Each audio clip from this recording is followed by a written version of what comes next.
Hey guys, I just wanted to hop on here because I've been a little bummed about the rush of negative reviews about the Tales of the Shire, and as somebody who's been looking forward to this game for over a year and a pretty big Lord of the Rings nerd myself, I just wanted to come on here and throw out kind of my quick initial review and opinion of the game and address what I think are some of the major issues that people are criticizing about the game.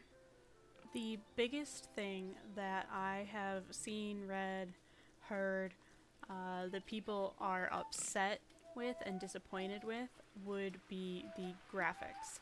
Now, I think this falls into kind of a two-parter.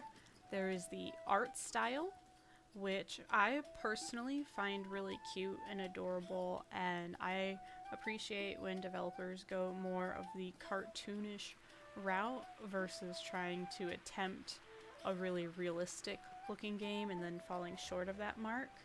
Also, I believe the developers were aiming for more of a children's storybook um, illustration design, and I think it's cute and I like it. Now, there are people who think it's horrendous and looks like a GameCube game and all this stuff. And if you don't like it, that's fair. Then it's probably not the game for you to spend time in. I do want to say though that this is the style that was in all the launch trailers and game footage that was released. So I guess sometimes I'm a little confused why people would be complaining about that or being caught off guard by the style when this is how they've presented it from the beginning. There is the other segment of that, and that would be the graphics performance. Now, I am playing on my boyfriend's old gaming PC, and it's about a 5-year-old computer. It's nothing special, nothing great. And the only issues I've ran into is during some cutscenes with a ton of villagers in it, the fan speed picks up a little bit, but that's it. I haven't had any game breaking or really even disruptive graphics issues when it comes to that. Now, from what I've heard from people in the comments on my TikTok video that I posted, is that a lot of the issues are on the Switch. It doesn't seem like the Switch is handling the game very well. And that is a little disappointing because they did, I believe, delay the game to be able to release it on Switch and get that compatibility right. So it is upsetting that Switch users aren't able to have a good game playing experience. The map is not huge, but it's also not teeny tiny. You basically get the village and all the villagers' houses and businesses, as well as some outskirt forests. And I really like the user interface of it. You can select any landmark and it'll track it with a really nice integrated tracking system with the birds. They're not super obvious, they flow in with the game really well and they fit the setting. Also, there is a townsfolk schedule, so if you're looking for a specific person, you can find them on the map and see where they're at and then track to them. It's a really good design and I like the map feature quite a bit. Also, I noticed that there are quite a few areas that are still blocked off. So I think this is leading to some quest rewards or progression through the plot that maybe you get access to additional areas, maybe some hidden areas, and so you're not just stuck with what you get at the very beginning of the game. NPC interaction is limited to an active quest or buying and selling, trading from the various villagers.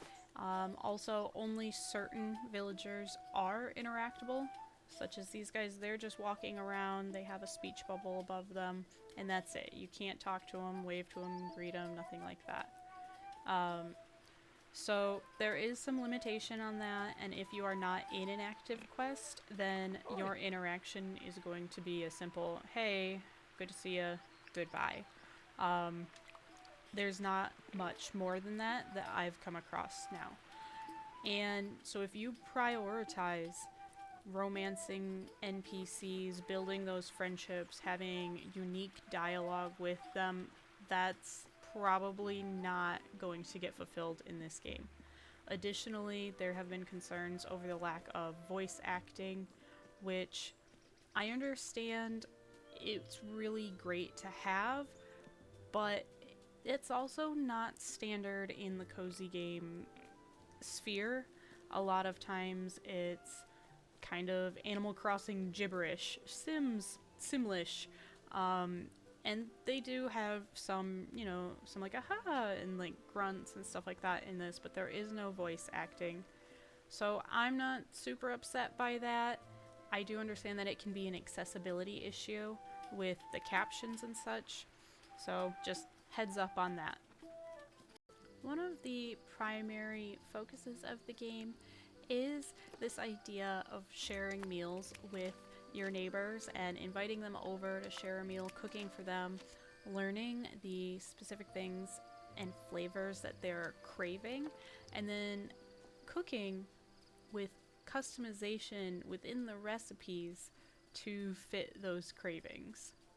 There is a bit of a grind to farm and grow your vegetables. I haven't found a spot where you buy the vegetables outright. I think Farmer Cotton might have one or two every once in a while at his stall, and the rest you have to grow yourself. So keep that in mind. It is a little bit of a grind to get your ingredients.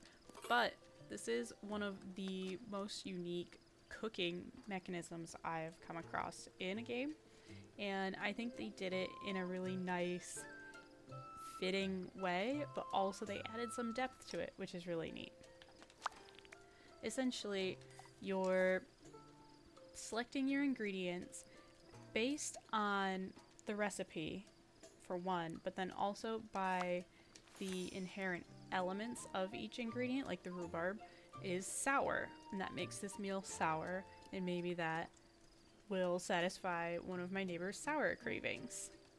Also, you can affect those characteristics and tastes by the way that you are going through the cooking minigame. So you can make things smoother, you can make things chunkier depending on how you're chopping it. You can make it crispier or tender if you switch over to the frying pan. Now, not all recipes require the frying pan, but it's just an interesting way how you can modify the recipes to fit what you need them to be. And I've been really enjoying it, and I can't wait to get further into unlocking new recipes, learning how to customize the recipes and adapt them more throughout the game. With the focus of cooking and sharing meals, gathering different herbs, berries, mushrooms, and ingredients throughout the environment is also a main priority in the game, and it is a slower paced, just you're wandering through the forest, you're finding some berries, finding some mushrooms.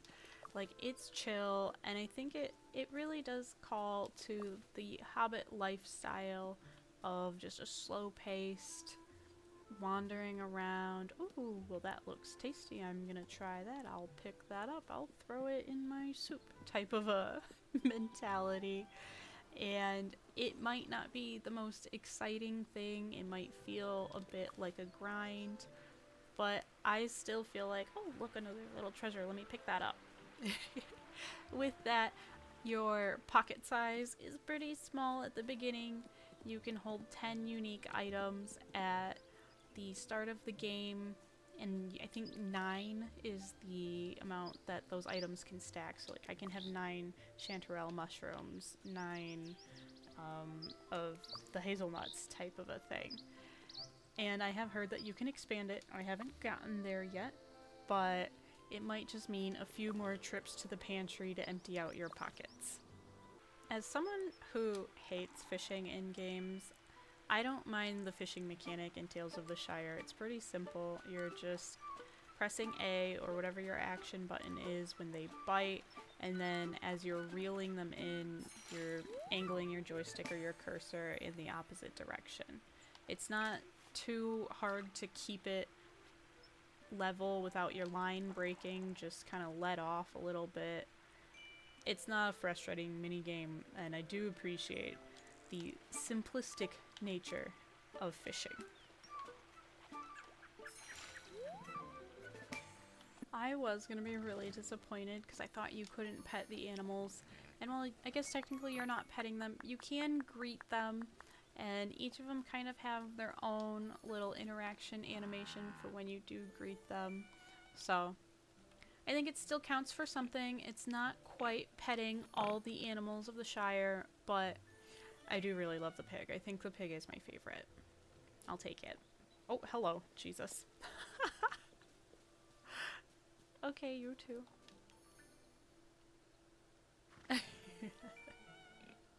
Yeah, it's not too bad. Overall, I've really enjoyed the game. I think it was well worth the $30 price range. It's not a AAA $60 game. I know it's a little bit more expensive than some indie games that have more content, but I think we are paying for that Lord of the Rings IP. It really captured the slow-paced hobbit lifestyle, and that's what I was craving from a game like this. I just wanted to slow down, relax, wander through a peaceful atmosphere, and live my best hobbit life.